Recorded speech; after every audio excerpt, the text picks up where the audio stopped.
রামুর প্রত্যন্ত অঞ্চলে কৃষির অত্যাবশ্যকীয় উপকরণ, সার ও কীটনাশকের দোকান করেন ফরিদ আহমদ।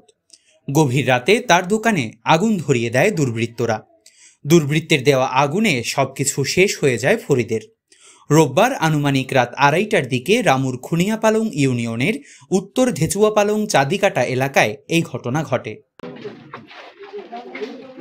এদিকে আমাদের হাতে আসা সিসিটিভি ফুটেজে দেখা গেছে, গভীর রাতে কেউ একজন দেওয়ালের ছিদ্র দিয়ে দোকানের ভেতর আগুনের সূত্রপাত ঘটান।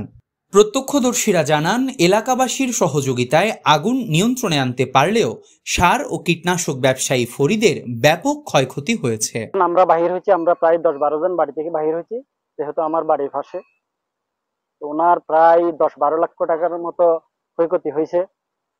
আমরা তখন আমাদের বাড়িতে গিয়েছিল ওই মোটর দিয়ে আগুন নিয়ন্ত্রণ করছি।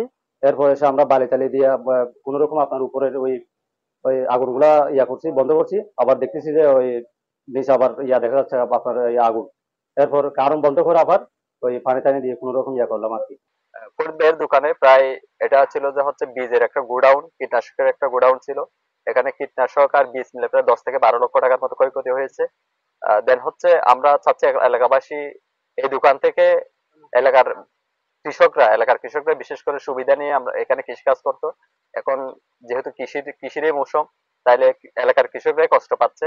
দোকানের মালিক ফরিদের দাবি, আগুনে তার 10 থেকে 12 লক্ষ টাকার ক্ষতি হয়েছে। কিছু হালকা পাতলা মাল বাইরে করতে পারতেছি, কিন্তু আর কিছু বাইরে করতে পারিনি। হয়তো কে দিছে না দিছে আমি দেখিনি।